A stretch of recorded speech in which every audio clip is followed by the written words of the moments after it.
ముఖ్యమంత్రి వైఎస్ జగన్మోహన్ రెడ్డి రాష్ట్రంలో నిర్వహిస్తున్న సిద్ధం మహాసభలు సంపూర్ణంగా విజయవంతం అవుతున్నాయని వైఎస్ఆర్ పార్టీ విశాఖ నగర అధికార ప్రతినిధి యతిరాజుల నాగేశ్వరరావు హర్షం వ్యక్తం చేశారు.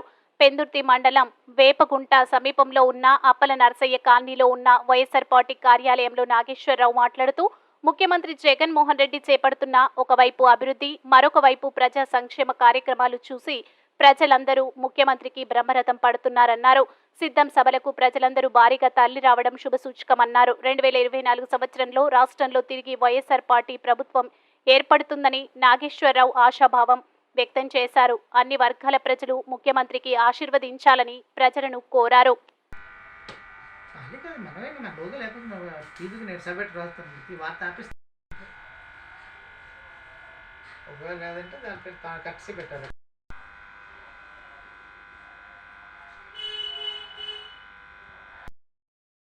మనం పొరపాటు చేసేలాగుంటే మాత్రం ఉత్తరాంధ్ర అభివృద్ధి కుంటుపడుతుందని చెప్పి తెలియజేసుకుంటూ, మరి అంతేకాకుండా భారతదేశంలోనే 4వ సిటీగా నిర్ధారించిన విశాఖపట్నాన్ని మరి మనం క్యాపిటల్గా చేయడం చాలా సంతోషకరమైన వార్త.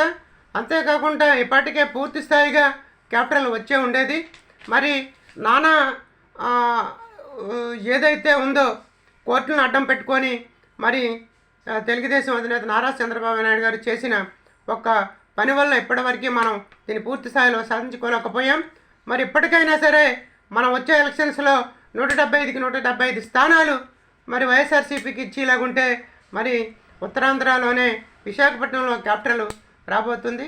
మరి గౌరవనీయులు వైఎస్ఆర్ కాంగ్రెస్ పార్టీ అధినేత, ఈ రాష్ట్ర ముఖ్యమంత్రి వర్యులు ఇప్పటికే విశాఖపట్నాన్ని ఎగ్జిక్యూటివ్ క్యాపిటల్గా మరి ఆయన ప్రకటించడం జరిగింది.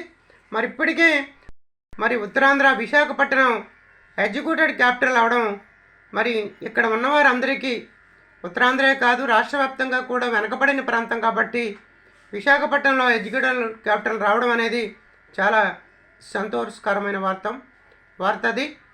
అంతేకాకుండా వచ్చే ఎలక్షన్స్లో మరి ఏదైతే 5 ఛానల్స్ మరి ఒక వర్గానికి చెందిన వారు ఎవరైతే ప్రసారం చేస్తూ ఉన్నారో మరి ఆ ప్రసారాన్ని తిప్పుకొడుతూ మరి రేపు పొద్దున్న అందరం కూడా వైఎస్ఆర్సీపీకి ఒక్క సీటు కూడా మిస్ అవ్వకుండా ఉత్తరాంధ్ర నుంచి వైఎస్ఆర్సీపీకి అన్ని సీట్లు కూడా మనం కట్టబెడితే మరి ఖచ్చితంగా ఉత్తరాంధ్రలో విశాఖపట్నంలో ఎగ్జిక్యూటివ్ క్యాపిటల్ వస్తుందని, మరి ఉత్తరాంధ్రలో ఉన్న వెనకబడిన ప్రాంతాలన్నీ కూడా పూర్తి స్థాయిగా డెవలప్ అవుతుందని చెప్పి తెలియచేసుకుంటూ, మరి టీడీపీ అధినేత చంద్రబాబు నాయుడు మాయ మాటలు విని